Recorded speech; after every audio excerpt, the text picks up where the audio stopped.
नाज़रीन, अवामी न्यूज़ में ख़बरनि जो सिलसिलो जारी है। इन वक्त असीं तव्हांखे खडड़ो खां ख़बर ॾींदा हलूं त खडड़ो में NCHD जे उस्तादनि मुतालबनि जी मञता लाइ मीडिया सेंटर खडड़ो ते एहतजाज कयो। हिन हवाले सां वधीक तफ़सील ॾिसूं था अख्तर मारी जी इन रिपोर्ट में।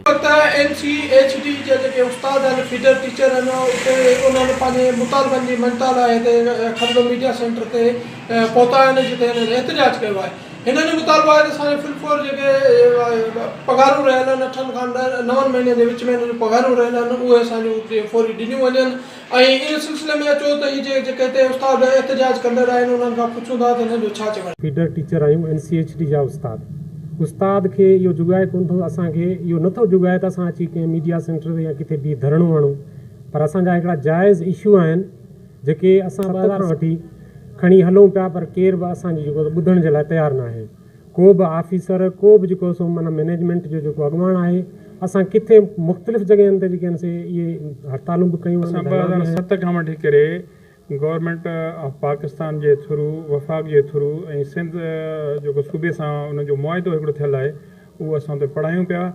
असां रज़ाकार तौर ते पढ़ायूं पिया, रज़ाकारान तौर ते, जेको असांखे पहिरियां 1500 खां असां स्टार्ट कयो, जेको वधंदे वधंदे असां हींअर ताईं 12-13 साल जे दौरान ते 8000 ते मस पहुतो आहे, जेको तमामु थोरो आहे। पर असांजो मसइलो इहो आहे त असांजा ॿार, असांजो जेको आहे सो मुआशिरो तबाह थिए पियो, उस्ताद कोन्हनि। उन करे असां पंहिंजे ॿारनि खे पूरो टाइम पिया ॾियूं। ऐं जेके गवर्नमेंट जा टीचर आहिनि 70-80 हज़ार पघार खणनि था, असां उन खां वधीक कमु कयूं पिया। उन जे बावजूद बि असांखे जेको आहे सो रुलायो थो वञे, न असांखे रेगुलर कयो हींअर ताईं।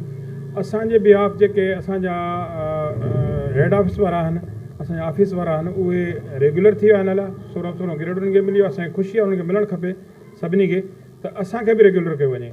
ऐं ॿी ॻाल्हि हीअ आहे त असां जेको आहे सो सिंध में जेकॾहिं पढ़ायूं था त असां जेके वफ़ाक़ जे अंडर आहियूं, त इहा बि असां ज़्यादती आहे। असांखे सिंध सूबो बि असांखे ओन करे, असांजी चेयरमैन बिलावल भुट्टो साहिब खां ऐं CM मुराद अली शाह खां पुरज़ोर अपील आहे त जिथे एतिरा टीचर घटि आहिनि, न आहिनि, उनजी डेफिशिएंसी आहे, त उते असांखे बिल्कुलु टेस्ट पहिरियां बि असां रिटन टेस्ट ॾेई असांखे रखियो वियो आहे। असां हींअर ॿीहर दोबारा बि टेस्ट ॾियण लाइ तयारु आहियूं।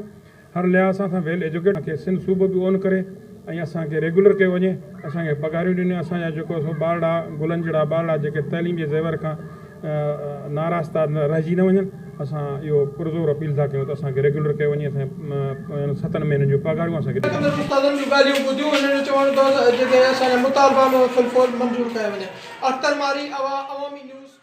वधीक ख़बरनि ऐं तफ़सील लाइ विज़िट कयो अवामी news Facebook page, YouTube page ऐं अवामी न्यूज़ वेबसाइट।